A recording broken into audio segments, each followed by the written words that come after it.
Hello bachcho, let's read the question. Three immiscible transparent liquids with refractive indices 3 by 2, 4 by 3 and 6 by 5 are arranged one on top of other.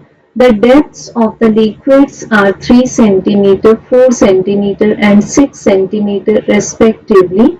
The apparent depth of the vessel is. सो बच्चों हमें consider करना है एक vessel, तो मान लेते हैं हम एक सिलेंड्रिकल वेसल इस तरह से।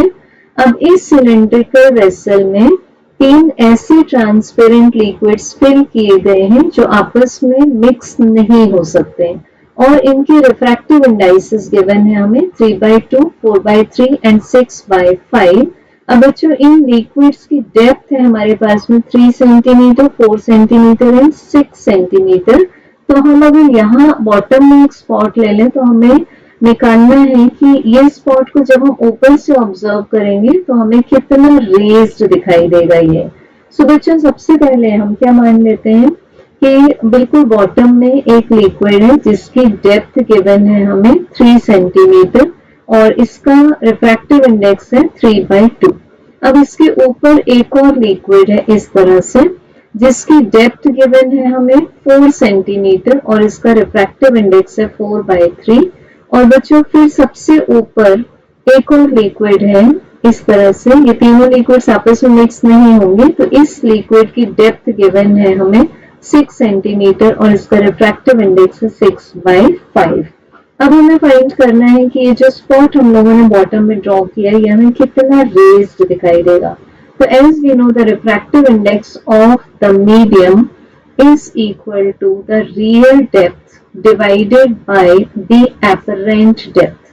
तो बच्चों इसी रिलेशनशिप से हम apparent depth को क्या निकाल लेंगे, this is equals to real depth divided by the refractive index of the medium।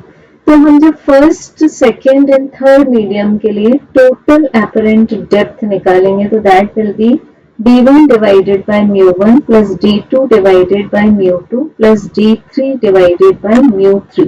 Values put कर देंगे। तो सबसे पहले d1 हमारे पास 6 और इसका रिफ्रैक्टिव इंडेक्स है 6 by 5। d2 की वैल्यू है 4, इसका रिफ्रैक्टिव इंडेक्स है 4 by 3 और d3 की वैल्यू है 3 और इसका रिफ्रैक्टिव इंडेक्स है 3 by 2। तो बच्चों यहाँ से हम देख सकते हैं कि जो फैक्टर्स हैं जैसे कि 6 6 कैंसिल होगा, 4 4 कैंसिल होगा, 3 3 कैंसिल हो जाएगा, तो हमें क्या मिल जाएगा 5 plus 3 plus 2, so this is equals to 10 centimetre. So अब हम निकाल सकते हैं फाइनल आंसर कि हमें ये जो स्पॉट है वो एक्चुअली कहाँ दिखाई देगा। हमें टोटल डेप्थ कितनी मिल रही है 6 plus 4 plus 3, it means this is total 13 centimeter, but वो spot हमें कहाँ दिखाई देगा 10 centimeter पर। So correct answer is option number A. Thank you.